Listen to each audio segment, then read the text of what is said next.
Penguin Random House Audio presents Untethered, creating connected families, schools, and communities to raise a resilient generation.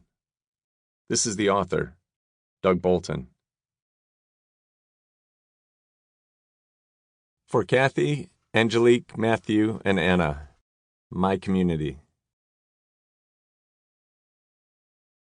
Author's note. This is a book filled with stories of people, often people who are struggling through their hardest moments. Writing about these moments felt sacred.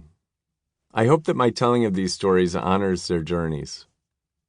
I've tried to represent these stories accurately and with sensitivity, but they are filtered through my own experience and memory.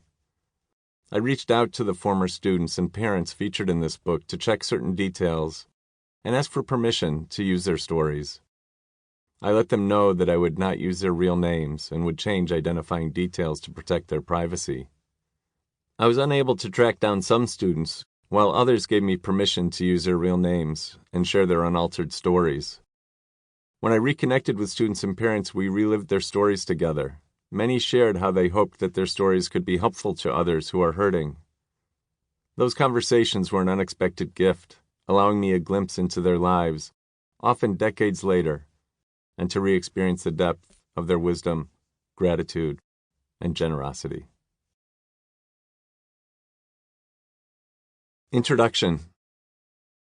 2 boys, 2 very different lives. On my last day as principal of North Shore Academy, as I was looking through old pictures and putting them in boxes, my eyes fell on a class photo from 2001. It was taken during my early days as a middle school psychologist. Staff and students were sitting on a picnic table in a courtyard, squinting into the sun. My eyes landed on the faces of 2 boys who couldn't have looked more different. Nick's back was straight, his head up, blonde hair glowing in the sun. His grin was big and aiming to please. At 11 years old, his innocence was on full display. Danny was slouched, his thick brown hair appearing to weigh on him, his eyes barely making eye contact with the camera. He wore a heavy flannel shirt on a warm, sunny day. His sullen look revealed a deeper sadness. At 13, he was already world-weary. Although they each felt the sting of a life marred with loss and rejection, they had a charisma that drew people to them. In the years that followed, both boys would struggle with drug use and were well known by their local police departments. They rebelled against authority with a passion that seemed primal. Nick's aggression would come to define him. Danny's defiance was quieter, but seemed more powerful. They would fight even small limits with a purpose and vigor that others reserved for more mortal threats. I attended a wedding for one of them, and a funeral for the other. One thrived, and the other died. After all of these years, I feel complicit in both. This is a book about how children's lives can veer off course, and what we can do as adults to help them find their way back. It is a roadmap for healthy child development. As parents and educators, we've never needed a roadmap more urgently. Over the past decade, children's mental health challenges have reached epidemic levels. Our children are melting down at home and in school at unprecedented rates. As a society, we've taken detours that have led our children astray, and we are all complicit. This roadmap can help us find our way to parenting and educational practices that promote children's behavioral and mental health and wellness. It is a roadmap that brings us back to embracing the power of community, to weaving together what is unraveling. It is not a new path. In fact, in many ways, it dates back to our beginnings as a species, when living and thriving in communities was a matter of survival. And yet, even with all of our modern comforts, we are still at our healthiest when we are embedded in a thriving community. Healthy communities not only enhance our wellness, they buffer us from the impact of trauma and are the guiding force in helping us heal from both emotional and physical injury.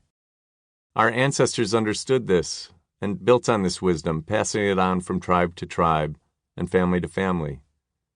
In recent generations, however, our reliance on the power of community has been receding as we've embraced the false promise that scientific, economic, and technological advancements hold the keys to wellness.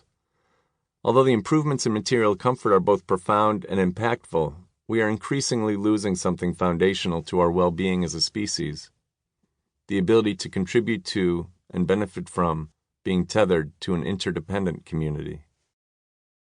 The parent-child relationship is at the center of a child's community, creating a template for how a child learns to trust and engage with others, building on-ramps or roadblocks to accessing the powerful support of others. Being part of a healthy community at home, in school, or on teams is at the core of human development and wellness. As we rely less and less on community, it is our children who are most acutely experiencing this cultural loss, struggling with unprecedented depression and anxiety, leading to behavior problems at school and at home. They are melting down emotionally like never before. As adults, we have the power to change this. Creating communities steeped in the values that have kept our species on course for several millennia does not require additional resources, just an understanding of the power of community to make us each physically, mentally, and behaviorally healthier. As a psychologist, as a principal, and as a parent, I've worked for more than 3 decades with thousands of children and families to help them redraw their maps. In doing so, I realized that in each of these roles I had gone off course myself. I was following outdated research, buying into common yet toxic parenting and educational practices. I believed that behavior was rooted in motivation, and to help children behave better, I needed to create menus of punishments and incentives to help them grow and develop. As I began to look at the research and reflect on my experience as an educator, psychologist, and parent, I realized how wrong I was. A huge body of research points in the same direction. Growth and development are rooted in our ability to foster communities of belonging, in our homes, in our schools, and beyond. Believing in and creating these healthy communities is simple in theory, but complex and messy in practice.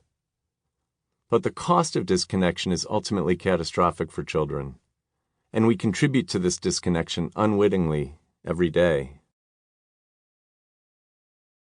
The crisis facing our children. It is not alarmist to say that our children are in crisis. The data tells the story. Our current generation of children is experiencing unprecedented rates of mental health problems.